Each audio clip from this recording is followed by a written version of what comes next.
Welcome to That Guy's a Maniac, the podcast. My name is Richie. With me, as always, is Farley. Say hello, Farley.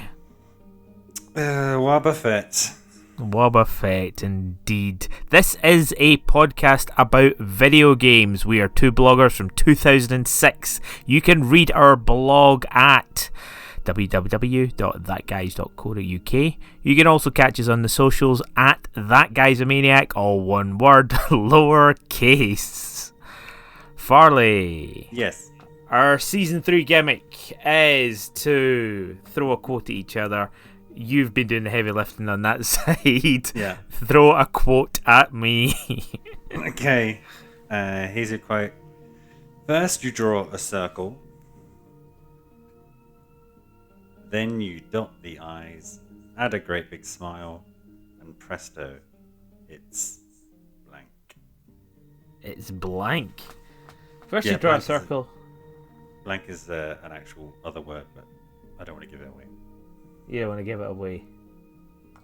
Is it First you draw a circle. Stickman? Then you dot the I's, add a great big smile, and presto, it's blank. I have no idea. Is it a DS game? Does it actually involve user input and a stylus or something creating that circle? No. Okay. But if you follow the instructions, first you draw a circle. first draw a circle. Then you dot the I's. Then you dot the I's. Draw a great big smile. Yeah. Hey, You presto, get the word it's- O-I-I-U. Never mind. Okay, that was cryptic. It's cryptic. I was going cryptic. No, You get a smiley face. Yeah.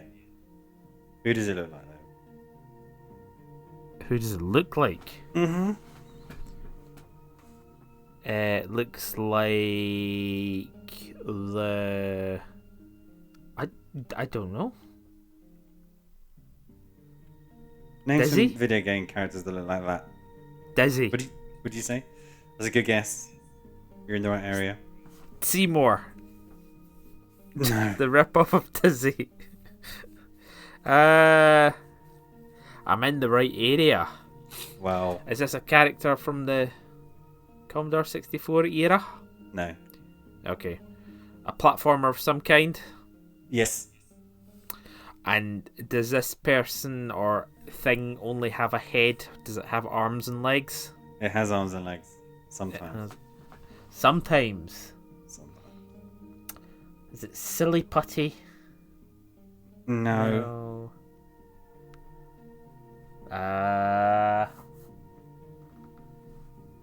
I'm struggling. Is it...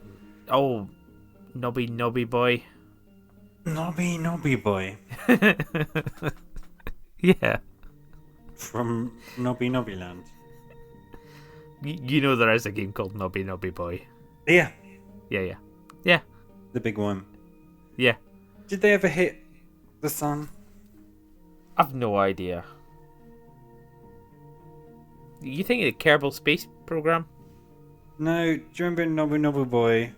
I think it was Nobby Boy. The more players that did something, there was like a global achievement, and it was stretching away from the Earth across the solar system. Oh, no idea. Okay. I have no idea about this. You have no idea. Okay, it's yeah. Kirby. It's Kirby. Okay, is that the Um, intro to a Kirby of some kind? Yeah, the title screen to Kirby's Adventure. Oh, okay. Kirby's Adventure Extra, maybe.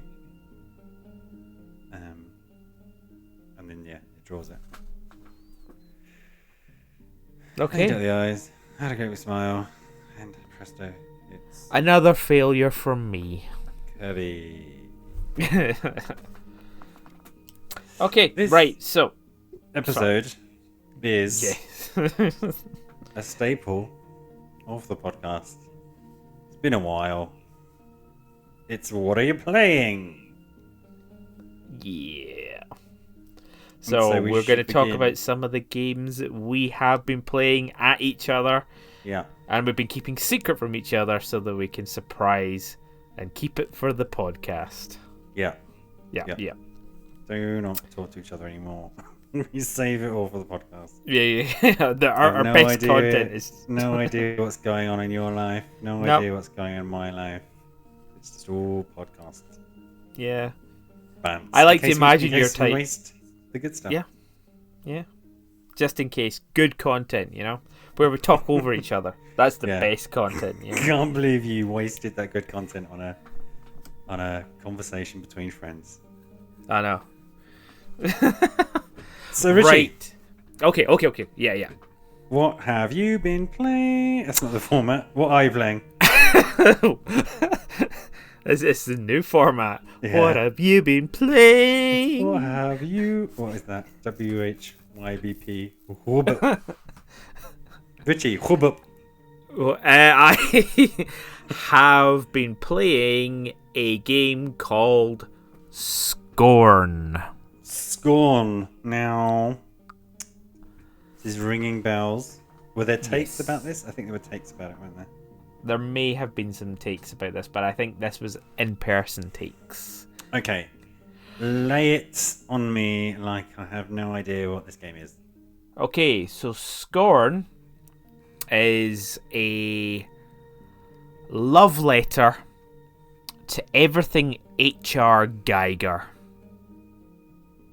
So the entirety of the art within the game is very much in the vein of H.R. Geiger's artwork. So all that sort of biomechanical, from, when I mention H.R. Geiger, it's the guy who designed Alien and the sets in Aliens as well. Yeah, now I've got two things to say about H.R. Geiger. Okay, what are those two things? One, do you remember our friend used to walk his dog and apparently his house looks like that on the inside? Yeah.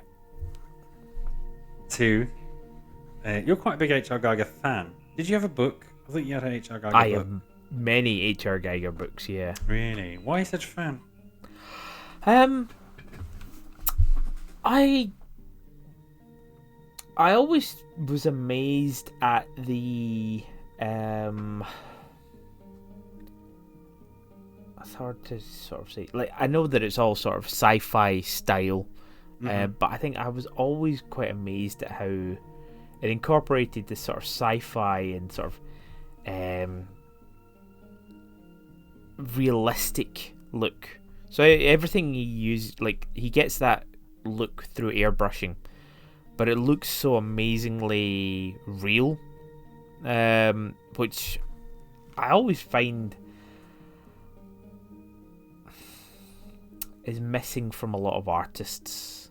So like I like, there are certain artists that I like because when you look at a painting of it, you can see the skill and talent that's gone into it.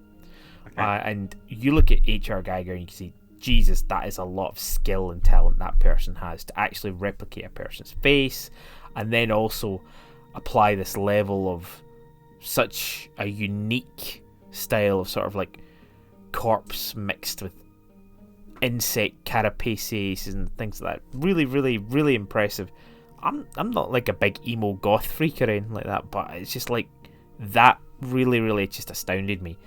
It's also like very, very sexually charged as well, and like the works of art, they don't necessarily have like massively hidden meanings. They are quite obvious, but they're just so well done, and you can see the skill and talent in there. And I think that just grabbed me immediately. It's like, this is stuff that is done well, as opposed to like, I don't know, a mural painting which is a red dot and it's like connected by a line. That used to frustrate me when I was getting into art.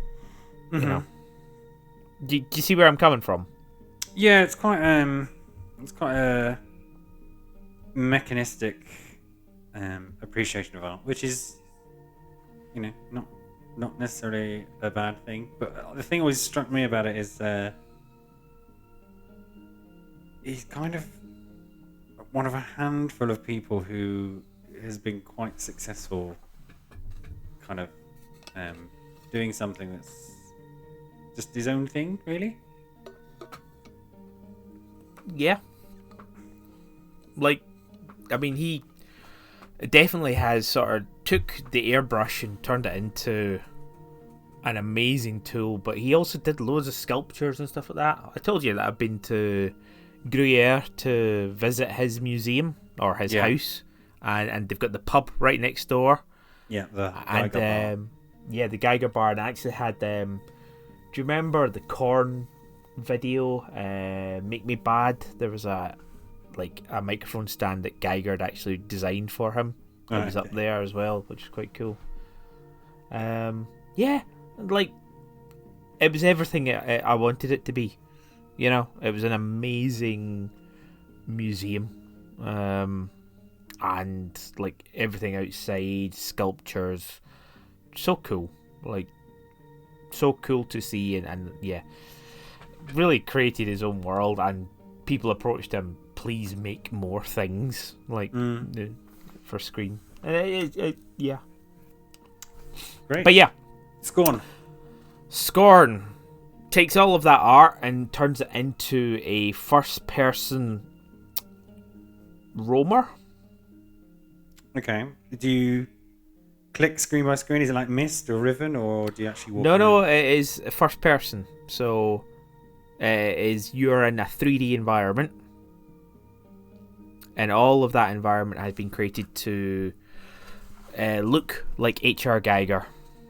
It's the color palette shifts a little bit more to the red, but you can see that it's got that sort of biomechanical feel to it. I called it a roamer because I didn't want to call it a first-person shooter.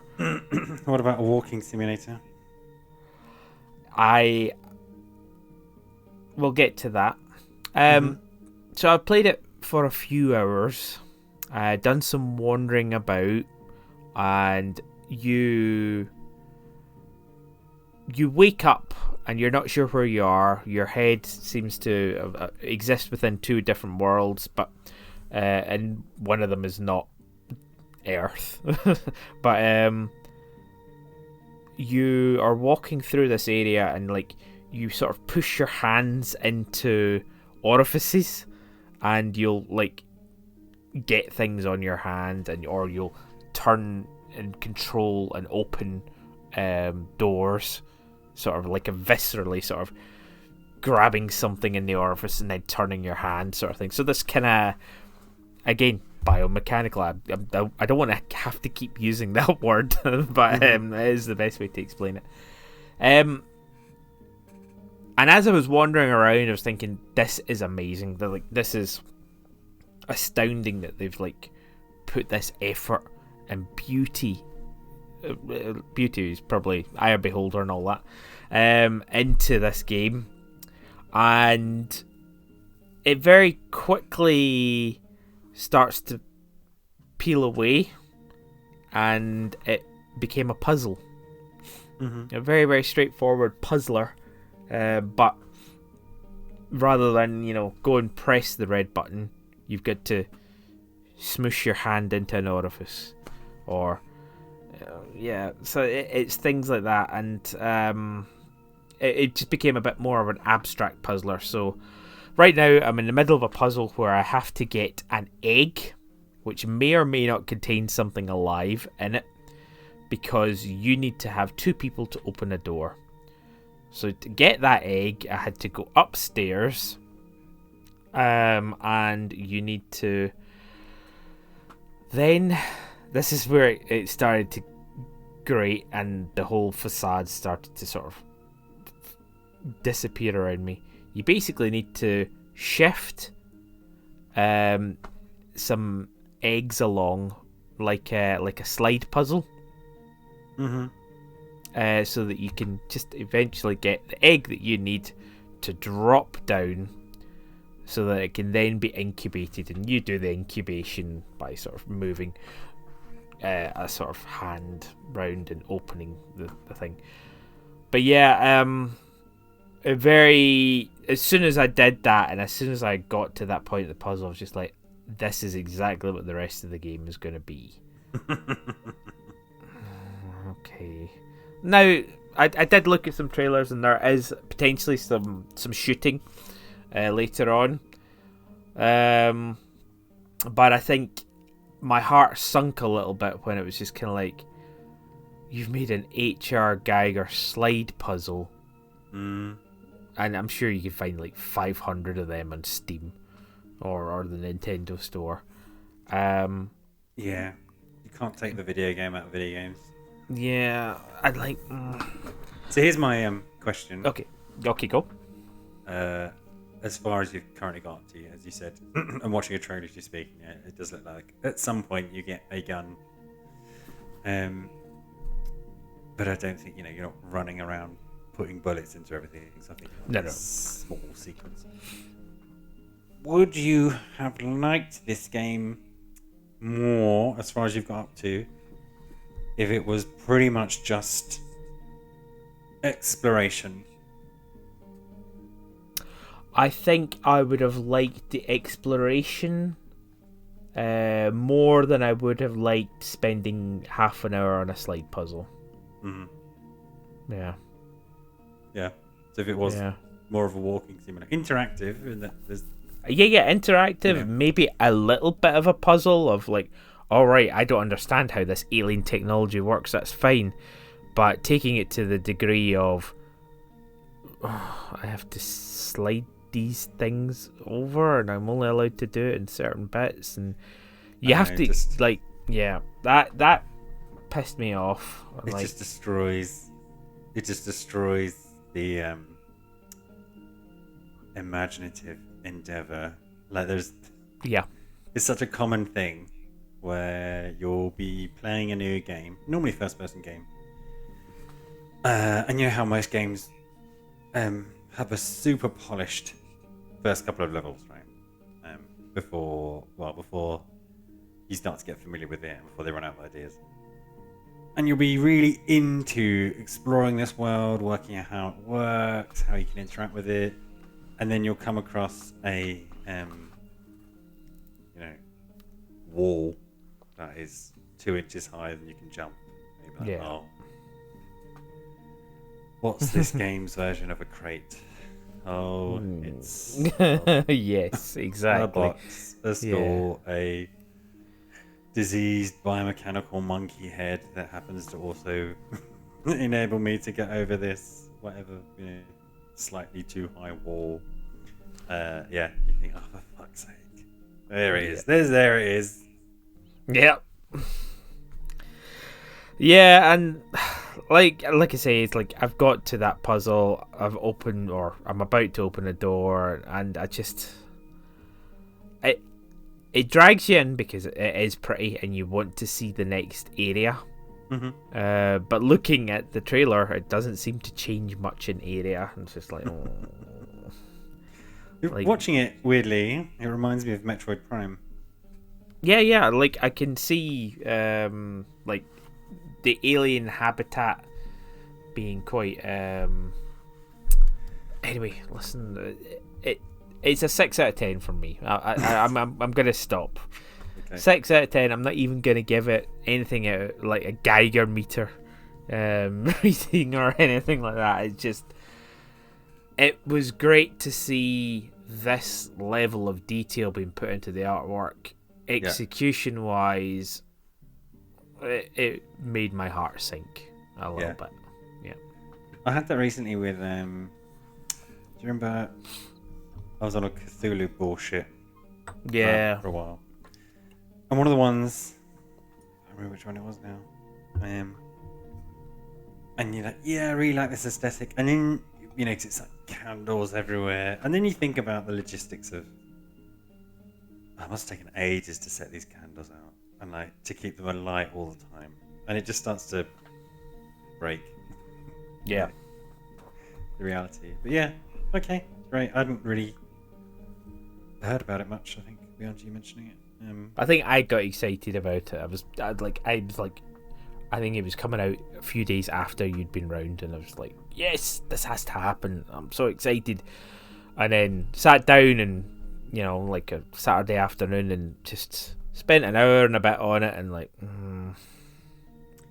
It does tap into something that I wish we saw more of generally in video games, which is imagining and exploring yes, places that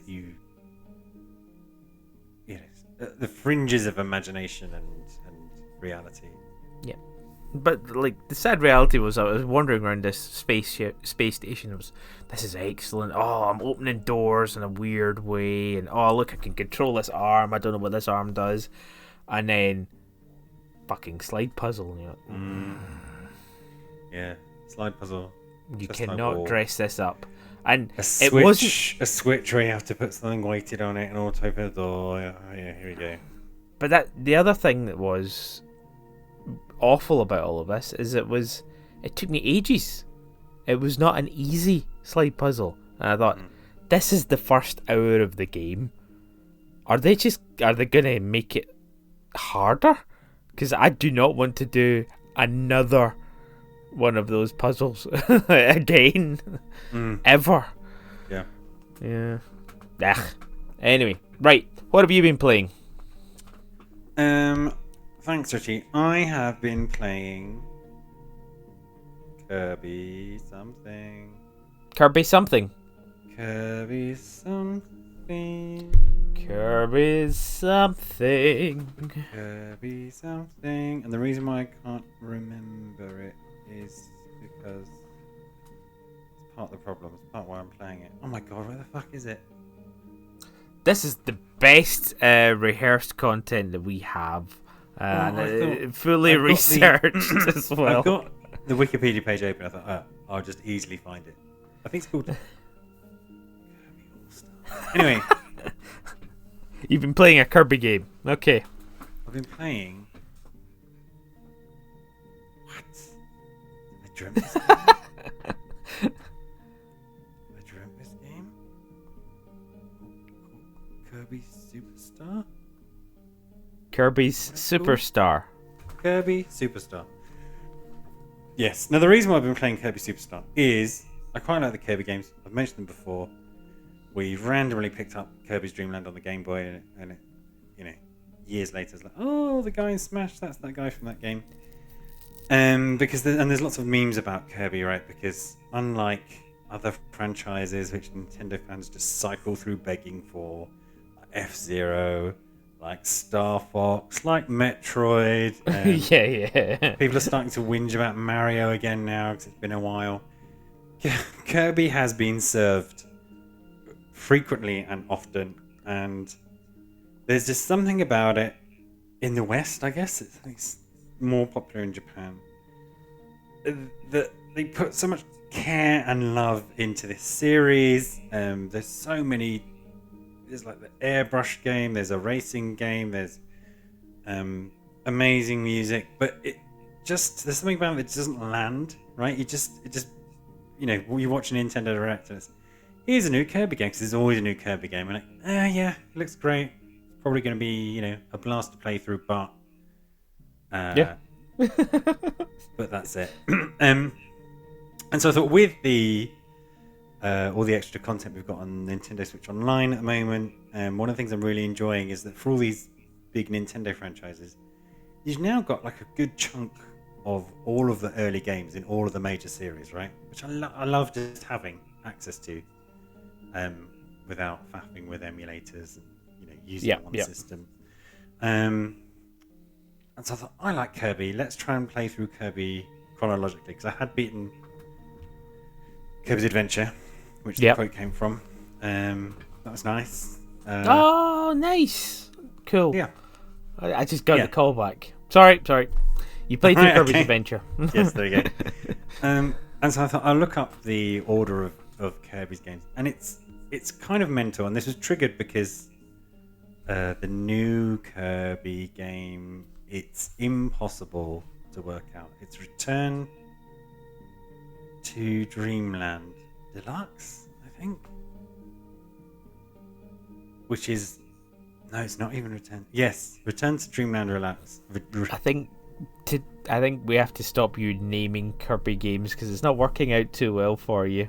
Oh, it's because it's so confusing. So Return to Dreamland Deluxe imply. Okay. What does that imply to you? It's a sequel to Return to Dreamland Remastered. Okay, yes, it is a Switch. Like a lot of Wii U and Wii games that get a Switch version. Yeah, It's so called it's the Deluxe, deluxe right? part. Yeah.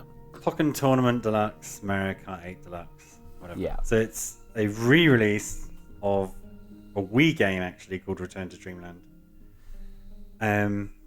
which is very confusing, and I had no memory of that game coming out at all. And looking through, saying, "Oh, what should I play?" They do this just so often with the Kirby series, just re-release a game. So Kirby All Stars, Superstar. What the fuck is this game called? Kirby Superstar. 8 It's games like, in one. Yeah, it's from the SNES. From the SNES, it's 8 games in one. Some are like Kirby games, some are other very short mini games. Kirby One of them Pinball. One of them is excellent. Okay. It's Kirby Samurai, where it's Kirby with a katana and a samurai. I don't know what you call those headbands. Versus various other characters who have some kind of samurai Japanese trapping against, Amazing Sunset. And then you have to wait for it to say go. And whoever presses the button fast enough does the running through them. And the animation where they put the sword back, and then you see who wins. It is that. And then the other person will just be, or just kind of stand there and fall over or whatever. Brilliant game. Very good, very good party game. But that's it. There's 3 difficulties of that, and that's pretty much it.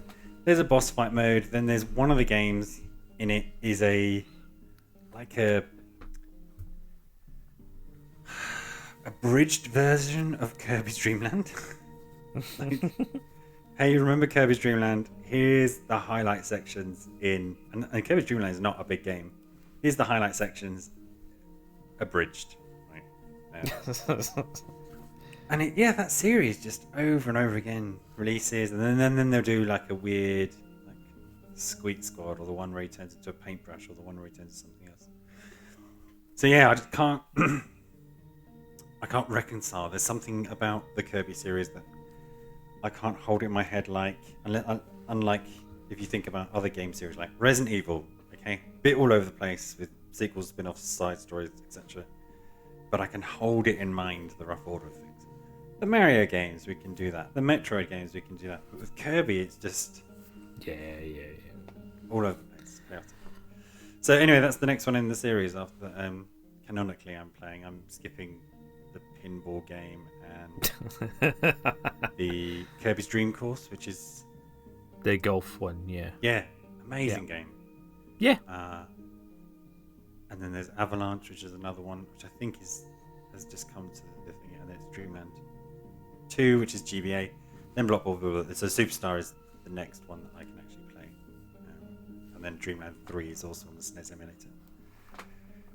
So there we go. Cool. Yeah.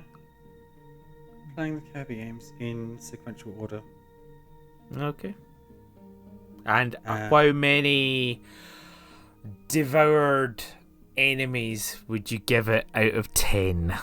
I would give it a Return Triple Deluxe Dream Dash Adventureland out of Crystal Tilton Air Ride Mirror Curse. Brilliant. Epic yarn. Epic yarn. Epic yarn. Blow out full ass. Yeah, just keep that last one. Yeah, cool. Okay. There we go. Wow. Kirby. Yeah. Impressive. I'll let you know when I finish that. So I finished the mini Dreamland, and then I think there's like a boss battle mode is the next one to do. Cool. Although to be honest, I just want to keep playing that fucking samurai game. Right. What have you been playing? No. I need to ask you a question. Okay. What have we been playing? Oh yeah, I forgot the name of it already. Cat Burglar. Cat Burglar. On Netflix. On Netflix. Not to be confused with actual video games on Netflix mobile. Yeah. So Netflix have this thing where if you download Netflix on your mobile phone to watch things, there's also games you can play. And these are like premium games that you would get on Google Play, but they're quite good. Yeah. But we were playing Cat Burglar, which isn't really a game. It is watching a cartoon, and in order to succeed and get to the next segment or sequence, you have to answer a question very quickly. And these are like, it's like, is it answer 1 or is it answer 2? Fairly straightforward, but you have to like choose which one it is in a quick time, and they're usually stupid questions. I don't really have any examples of them. But did you enjoy playing that game? I did, yeah. So to expand a little bit more, because there's now quite a few choose your own adventure. There's on Netflix. There's a Minecraft one which I literally died trying to watch the other day. So dull. There's Bandersnatch. Charlie Brooker's Bandersnatch. There's something. Charlie Brooker's is behind this one as well, right? Yeah, Charlie Brooker was behind the Cat Burglar as well. There's the Escape from the Undertaker, which we watched about 5 minutes of and cringed. Sorry, you repressed that, didn't you? I had repressed that. And then I think there's also Carmen Sandiego one, if I'm not mistaken. Oh, cool. The difference with this one is the scenario changes somewhat randomly.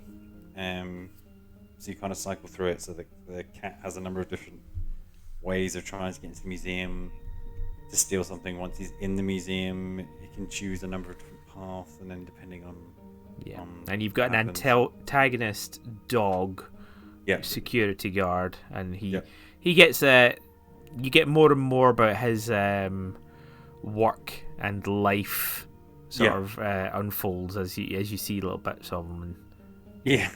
It's quite. It's a little bit absurdist. So, do you remember one of the scenarios where you end up marrying the guard? Yeah. So you start off as Cleopatra, and he does that whole cartoon, big hearts come out his eyes. Yeah. And then they try and fall in love or something like that, and then it goes on and on and on, and then basically you have a question at the end when it's kiss the bride, and if you fail, then he finds out who you are. And then everything, I think he shoots you and kills you or something like that. Or if you succeed, you like he closes his eyes to kiss you, and you steal something from him, the keys to the the final room with the thing. It's really absurdist is a really, really good way of putting it, and it's not worth trying to explain it. It's definitely worth playing. Yes, there's quite a lot of humour to it, and it's good. So we were 4 of us were playing it together, so it's quite good because there's that interactive element. Otherwise, it's but it had that what to do. Collection element. I was happy to play through it once and think, okay, that's it. But then you and your other half were just like, no, we have to squeeze every single bit of content out of this. And so we had to see every scenario and every possibility. We were like, I felt like we were minutes away from actually having a spreadsheet of we've seen the good ending, the bad ending for this one, the good ending for this one. We've seen the tightrope way, we've seen the tunneling way, we've seen the something else way. Did we do all of it? I thought we stopped. Yes, we did. We collected all of the paintings. So if you successfully beat it, spoilers for Cat Burglar, you unlock a cat-sized version of like a classic painting. Yeah, and so you get like, I think there's 9 different paintings or something like that. So you basically have to play through 9 times. Yeah. So those are the bits that I liked about it, the humour. But the downside, and this is also true of Bandersnatch, I think, is it's quite clunky. Yeah. So it does make some concessions to the fact that, you've played this before, so I don't have to show you this whole scene. Yeah, you're able to skip. Yeah, if you're you've able to seen skip, it before. but Yeah. still, it does become a bit of a chore. Yeah. To see all the different branches and the somewhat random nature of. Yeah, it's very easy to get stuck in FOMO about it as well. Well, I think we, like, in the first couple of times we played, we seemed to have got like the same way into the museum, and so we didn't realise at all that there were many different ways of doing it until we failed and then started thinking, yeah, no, it took us all a little while to work out the mechanics of it. Yeah. Yeah, but it's a nice idea. I think worth giving like a shot. Probably yeah, best. and it was well done. It was good animation. You know, that sort of side of things was quite nice to see. Yeah, and it wasn't. There weren't many like hearty belly chuckles, but there's lots of like, okay, cool. Yeah, and nods to all the Ted Avery cartoons and things like that. Yeah, and all the kind of cartoon traits. So yeah, good to see. It's a funny thing. We might have said this before.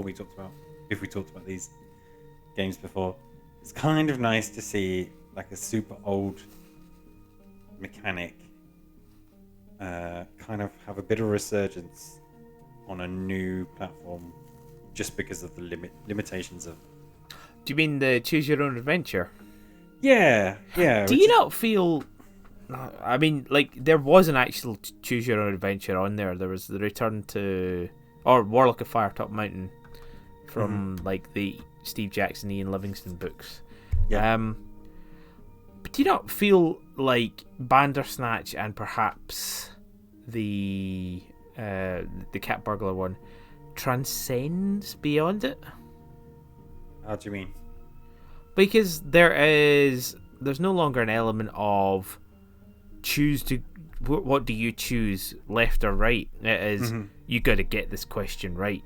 You know, there's a quiz element applied to it, which I think turns it a bit more into a game than it does make it a choose your own adventure novel story. Yeah, a little bit.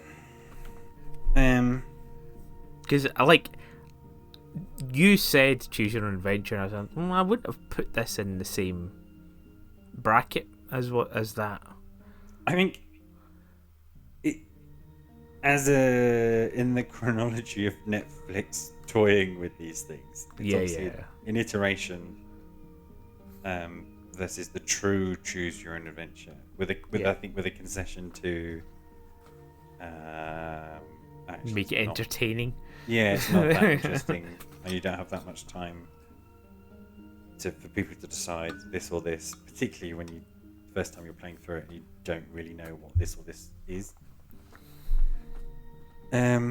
Which, was part of the charm of Choose Your Own Adventures, was choose this, so you fall into a yeah.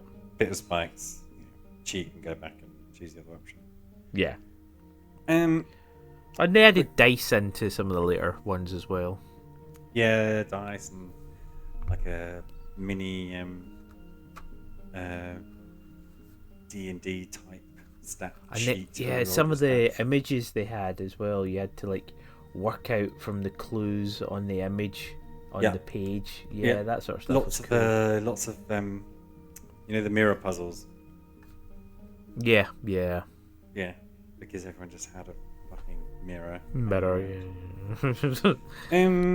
yeah, let's say we are Netflix developers, seemingly happy to spend all kinds of money on nonsense. Can you design, or can you think of what the next iteration would be, which perhaps gets rid of some of the complaints we've had about things like Bandersnatch and now Cat Burglar. Well, I think, or is it hit? Is it hit as far as it's gonna go when your only options are left, right, up, down? Select. well, I again, like the options are left, right, up, and down. Not is this question right or is this question wrong? Like, I think let move it to a navigation. You know, see how it works. Mist. Just fucking do Mist. Do you know what? If they released Mist or Riven on Netflix, I reckon. or do like a horror game. You know, just a straight up like you're in the cabin, Jason is there. You know, choose the direction, find the ways, do something along those lines. You know, I don't know. Maybe that's what the Undertaker one is like. Maybe, yeah. It seems insufferable for the first 3 Yes, seconds. Unwatchable. Yeah. Unwatchable, extremely low production quality. Yeah. Yeah. So, but I do like because it's kind of a hark back to, you know, those kinds of games. Was it Dragon's Quest? No, not Dragon Quest. It's a huge Squeenix. Yeah, no, Dragon's Lair. Dragon's Lair. Yeah. I'm kind of happy that a new generation of people who perhaps weren't around in the fucking 1980s for Laserdisc. these games first came out to kind of get to experience these things. On that note, do you remember there was like Laserdisc Link games? Yeah. They've been remastered and brought out in the PC. Great. They were awful, apparently. Yeah, the Philips ones. Are they Philips released? I've no idea. Yeah, I think they got some weird. Apropos of, well, kind of thinking about weird developers. Do you remember when Virgin used to make Resident Evil? Yes. But they were the publisher in the UK for them, yeah. I know. How mad is that? Yeah.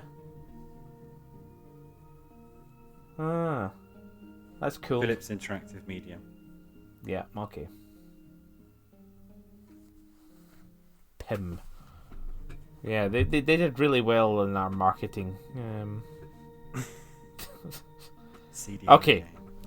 Right. You had a question for me. I mean, I'm not going to say anything more about Cat Burglar. If you get anything more you want to say about Cat Burglar? How many replays out of 7 would you give it?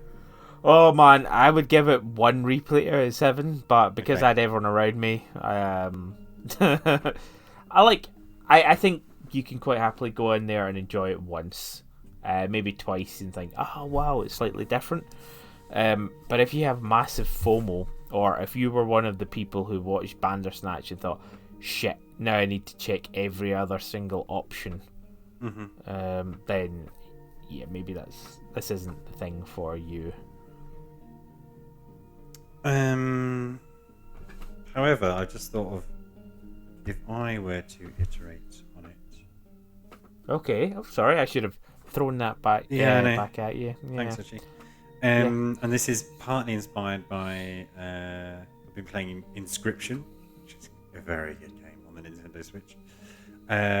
Is that it looks like you play a game kind of like Cat Burglar, but maybe choose your own adventure style, and then you kind of hit a wall or fail and then go back to the beginning.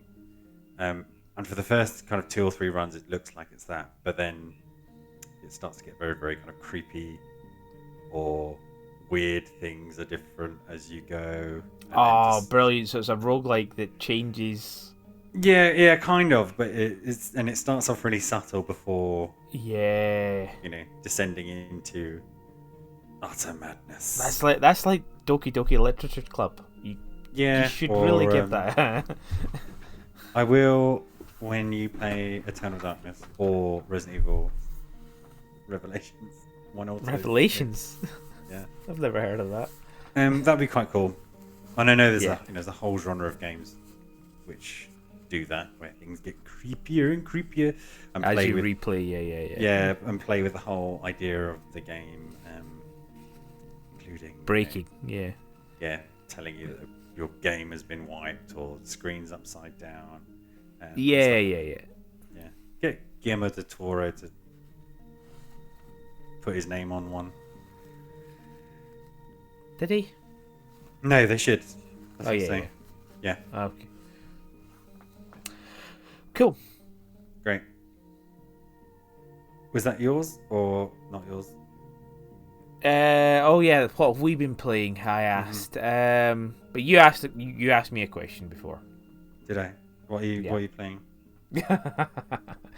Right. So quick stop. Breaking news.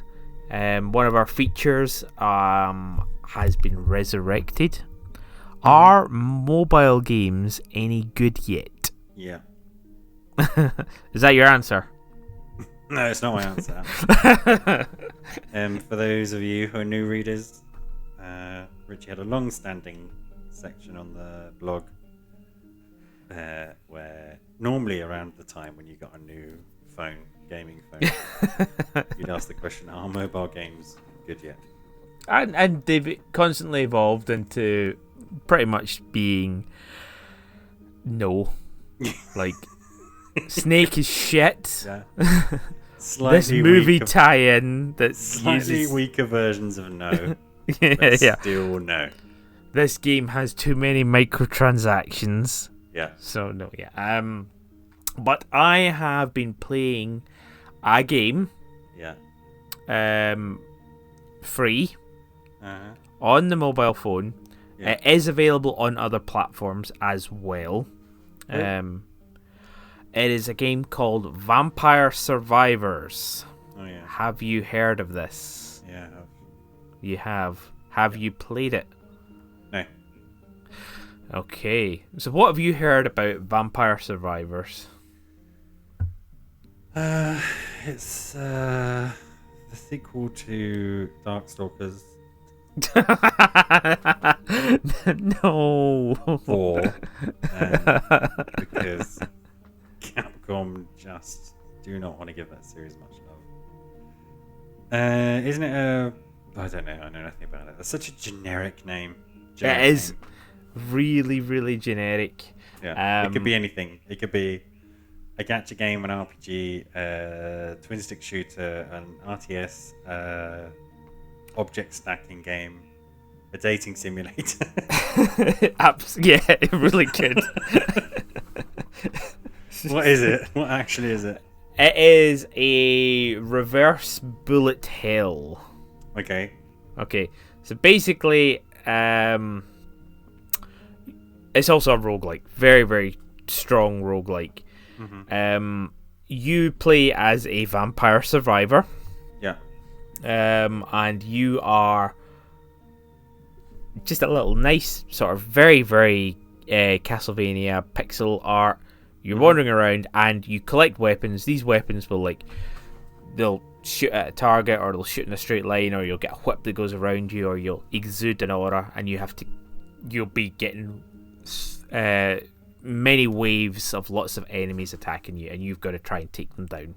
Mm-hmm. And you've got to improve, because each enemy you kill will drop a little bit of XP, and then you'll get a random choice of a weapon or an upgrade to the weapon. Oh yeah. You also there is more and more complex mechanics as you go through it, because you can also put auras around you and stuff like that. You also unlock a plethora of characters. The characters start with a different weapon, and they have slightly different stats that are beneficial. Some are faster, some are slower, that sort of thing. Yeah. And yeah, it's basically that. Lather, rinse, repeat as you go through, and as you get better each time, because you do get better each time, you unlock more, and there's so much to unlock in that game, and it's fun to unlock. And yeah, you get new areas, new weapons, and new characters that bring new weapon evolutions. And yeah, like, there's also secrets. So, like, if you go to certain places and you find things under a coffin, then that's like a new item or a new bonus that gives you, like, from here on in, you now have the ability to skip the randomness of the weapons, and so you can, like, re-roll to choose it and try and get the thing that you want to get better quicker. Do you understand what I mean by that? Mm-hmm. Yep. Yeah. And yeah, it's lather, rinse, repeat. I sort of came across it as this is one of the best games and actually is really, really good on mobile phone. I was like, oh, okay, right, I'll give it a go. And this shit is pure dopamine. It's really, really good. Basic pixel art. The concept of the game just starts to grow and grow and grow, and as you become more and more powerful through the level, you're just like, oh no way, this is excellent. And then like you'll at half an hour, it isn't even half an hour, it's actually 15 minutes, but in that 15-minute loop you will actually have to die, and you'll think, oh no, I'll never get past these boss guys, but never mind, that is when you're supposed to die. And then you find ways to get around that, and you can like do perpetual things, you can do things to gain more money, and you can use the money to improve your characters and things like that as well. So it really does expand, but there's also an end to it as well, which is quite nice. There will be a point where you've collected everything, you've got, you know, the ability to get all of these things, and that's it. It's like, it's just really, really well executed. Now I know that this is available on Steam, and I think it's on Nintendo Switch and a few other platforms as well, but playing it on the mobile phone, where you have this invisible thumbstick that moves you around, and that's all you need to care about. Literally all you need to care about is just move your character around. All of the auto firing happens, but you upgrade your auto firing. Like if you remember playing like Bullet Hell games on the SNES or something like that, and you'd finally get like, you know, you'd have 3 things shooting out your plane, or then it'd be 4, or you'd occasionally do like an explosion. It's that stuff all over again. But, and this is the best part about this game, it's free. It doesn't force you at any point to watch ads. You're not forced at any point. Like, if you die, you have the option to resurrect by watching an ad, but you also can gain the ability to resurrect later on, so you don't ever need those ads. You can, if you want, increase the money that you get at the end by watching an ad, but again, there's no real need to it. So this is purely free to play with optional ads in it. There's nothing intrusive about it, which was just so refreshing as well. Shit business model for them. I would actually just pay money up front for that game. And did you buy the DLC? It's not available on mobile yet. Okay. So it's on Mac, Windows, Xbox One, Xbox Series X, Android, iOS. Yeah. Okay, so it's not on Switch. Not on Switch. Ah, okay. But yeah, no, it's a fantastic little game, and yeah, like I say, and I can't emphasize this enough, pure dopamine. Like when you're getting to a point where you are like firing off missiles in every direction, and you're just cutting down the swathes of enemies. You know, like you take the fight to them rather than them coming to you. It's just like, it's very, very, very cool. And yeah, I played it, and I played it right to the end as well, and it was like, this, I want more from this game. Very, very impressive. Love the art style. I love the sort of the little nods. There is even a few of those moments as well, which you were talking about, where the game breaks and you get the upside down and all of that thing happening, and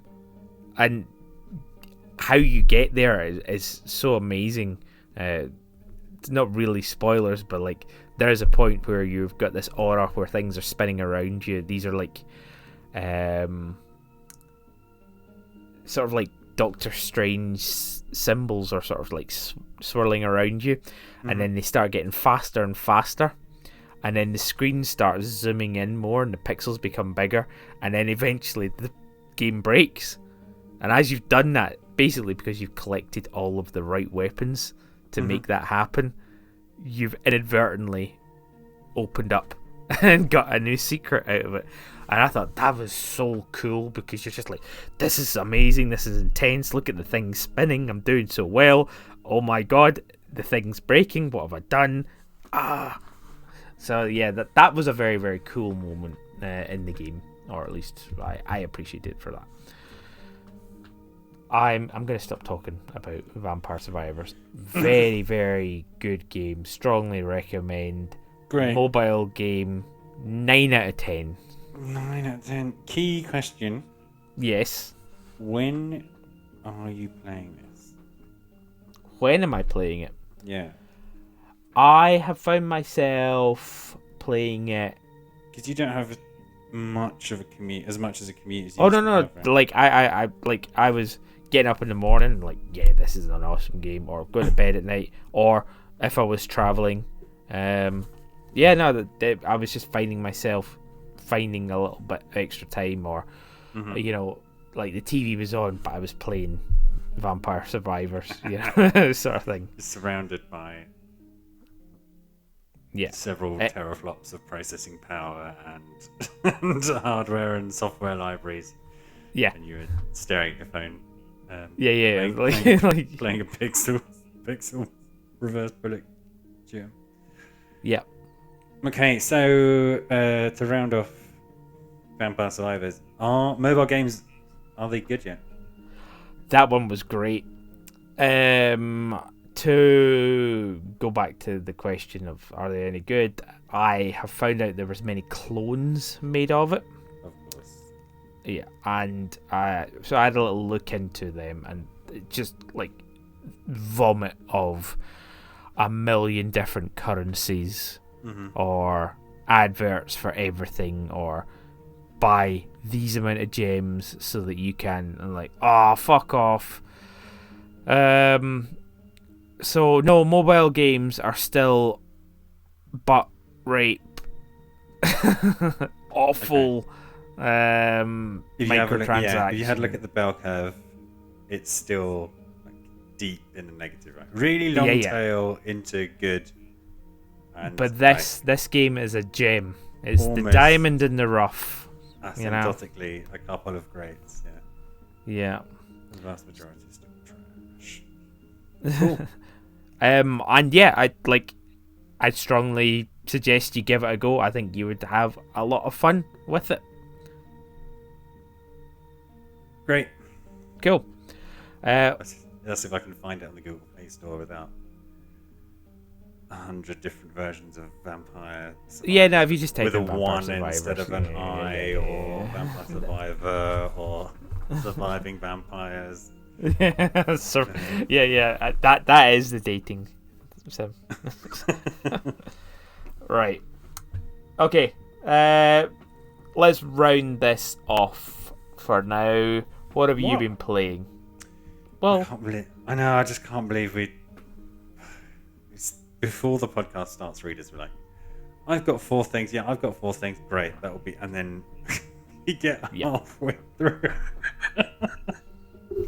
Some of these games I played months ago. Right, so my next one, my last one, just desperate to talk about, is I have been playing Powerwash Simulator. Powerwash Simulator. Yeah. Now, I've heard of this one. Yes. Again, this is probably like ASMR sort of style game.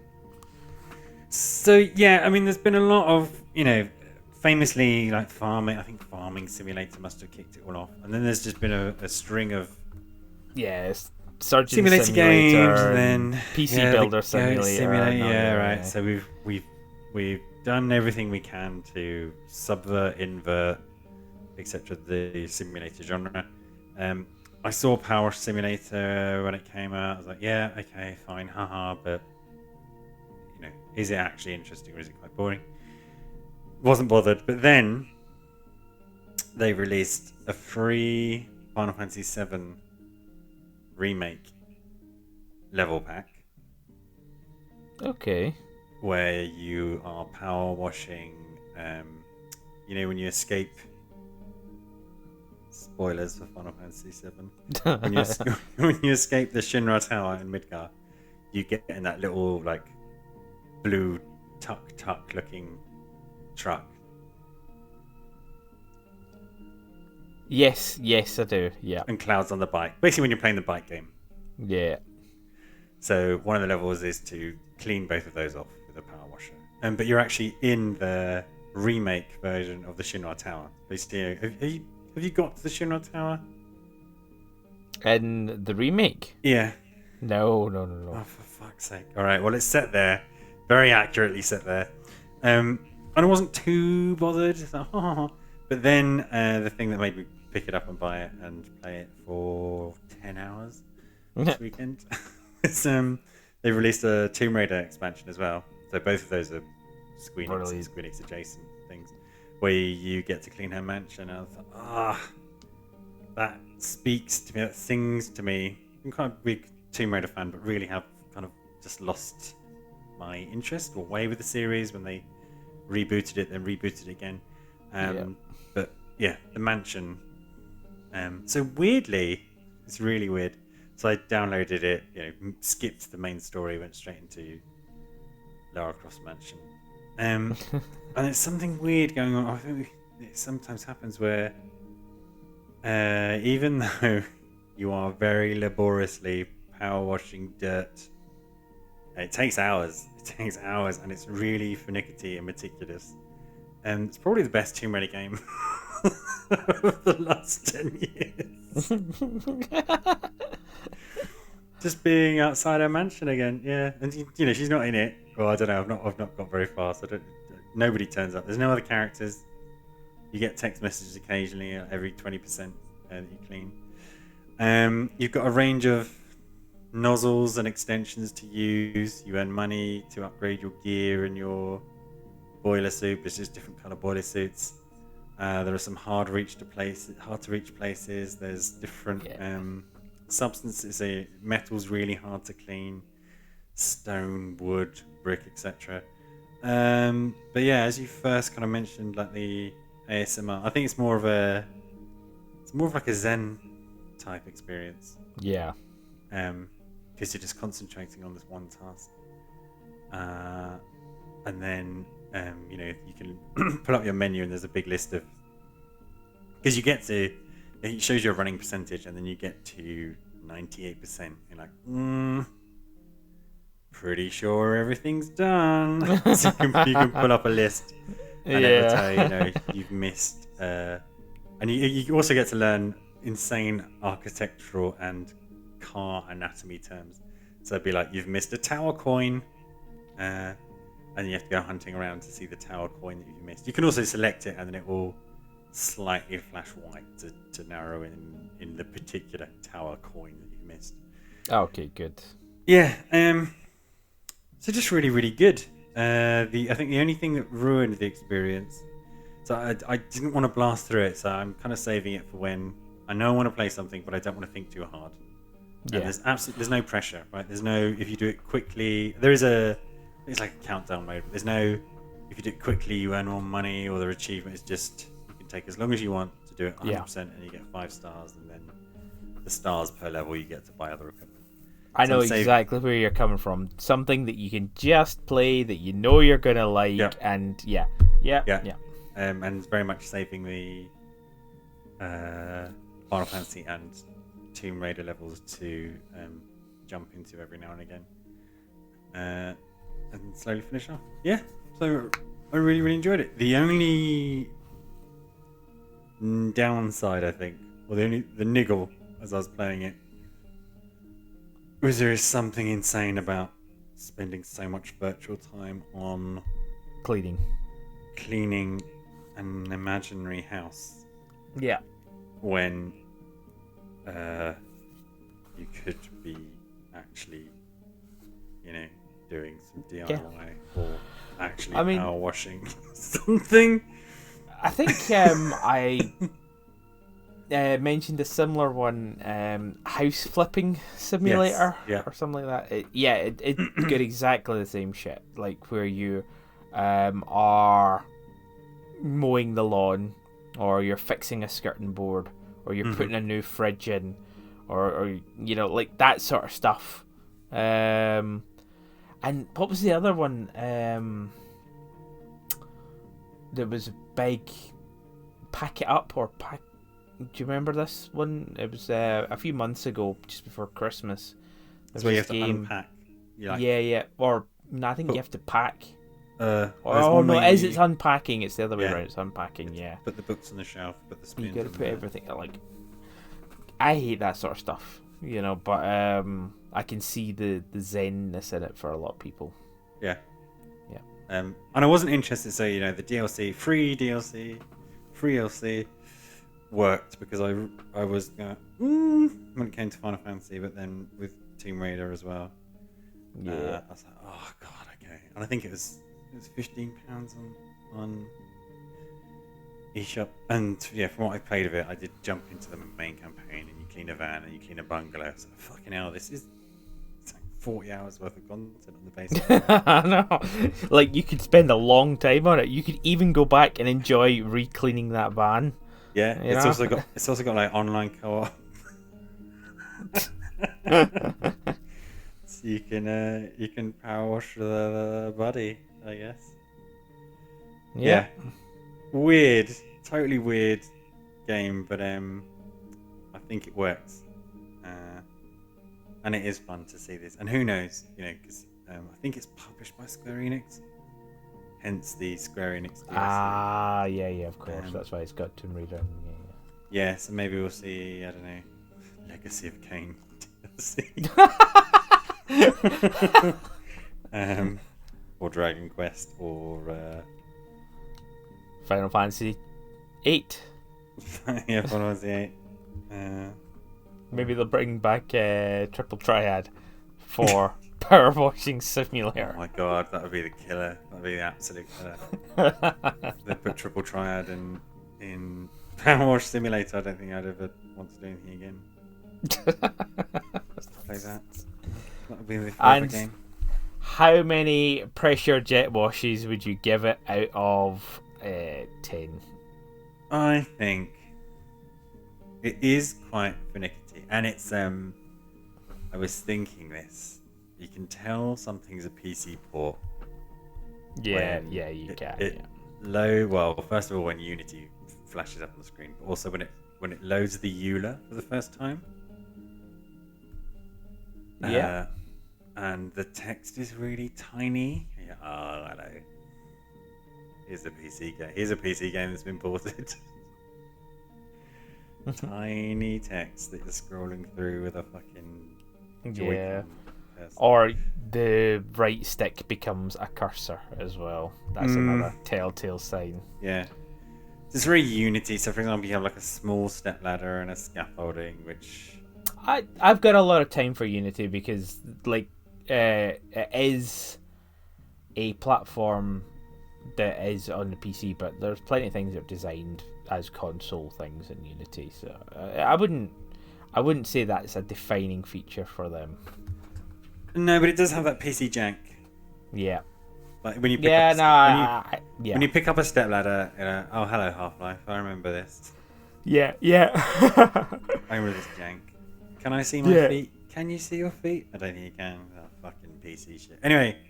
Oh, that's a thing in Scorn, which sorry to hark back, but yeah, you can look down and you can see your own body. Right. You don't get that in very many first-person shooters. Not PC ones, no. No. So I would give it a long, but not the longest extension nodule out of long extension nodule out of 10. Okay. Yeah. Cool. Then I think, despite us having a million other things that we want to talk about, and I do have other games that I wanted to talk about as well. Really good games as well. Really good Yeah. games. Okay. Yeah. I'll make sure to write them down in a list, and then we'll come when we come back. Yeah, it helps if you remember the names of them as well. Kirby Superstar, man. Is it Kirby's Source? I have the Wikipedia page up. Superstar. Yeah, I mean, there's great podcast content. You telling us about the Wikipedia page being up. It's not obvious. It was released as Kirby's Fun Pack in Power Regions. Okay. Kirby's Fun Pack. Kirby's Fun Pack. That guy's a maniac. Keep on trucking in Midgar.